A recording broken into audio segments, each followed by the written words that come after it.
Mari kita berdoa sebelum merenungkan firman Tuhan.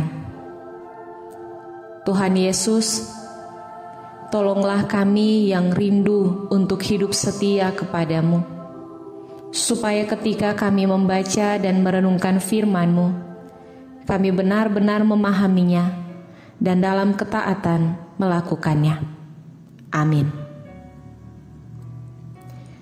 Renungan Harian Keluarga Kamis 27 Januari 2022. Lukas pasal 14 ayat 31 dan 32. Atau raja manakah yang kalau mau pergi berperang melawan raja lain, tidak duduk dahulu untuk mempertimbangkan apakah dengan 10.000 orang ia sanggup menghadapi lawan yang mendatanginya dengan 20.000 orang? Jikalau tidak, ia akan mengirim utusan selama musuh itu masih jauh untuk menanyakan syarat-syarat perdamaian. Judul renungan ini, pikir dahulu, jangan sesal kemudian.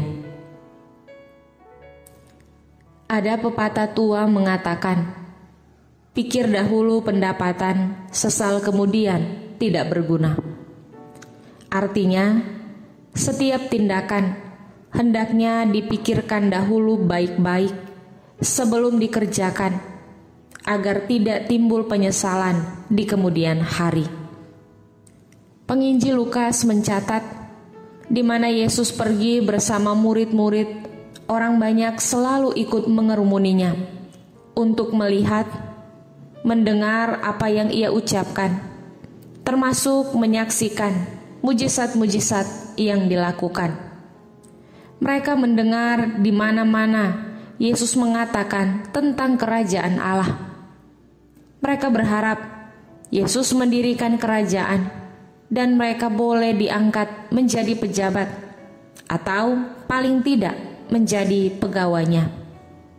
Yesus tahu mereka yang akan menjadi murid ibarat orang-orang yang akan ke medan perang untuk memberitakan Injil. Karena itu, Yesus memberi perumpamaan seperti seorang raja yang akan berperang melawan sesama raja dan pasukan di kerajaan yang lain. Sebelum pergi ke medan tempur, perlu pikir dengan matang, mempertimbangkan segala resiko. Kesulitan apa yang bakal dihadapi, jumlah kekuatan lawan, jenis senjata apa yang dipakai. Jika ternyata kekuatan lawan jauh di atas, maka adalah lebih baik menempuh damai, sehingga tidak menimbulkan korban yang sia-sia. Orang Kristen adalah murid Kristus yang diutus ke dalam dunia, seperti domba di tengah serigala. Artinya, harus berjuang melawan buasnya dunia jahat.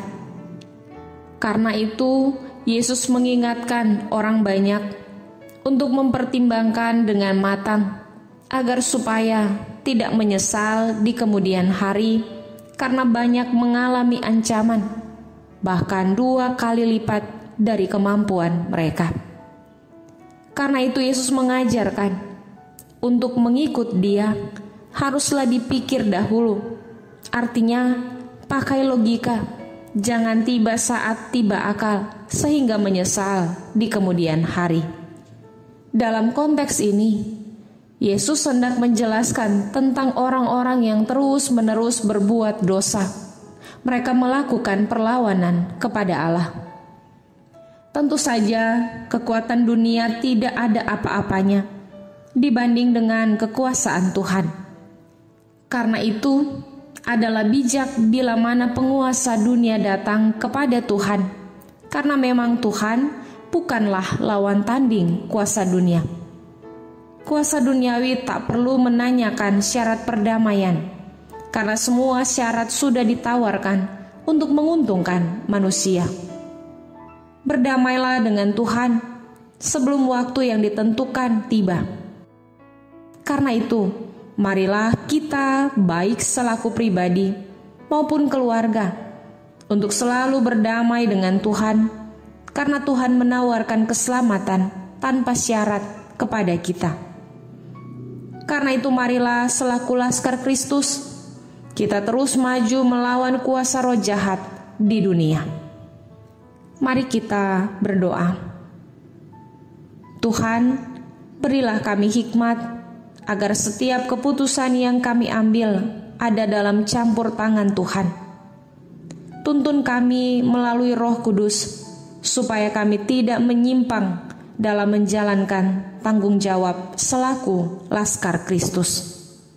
Amin.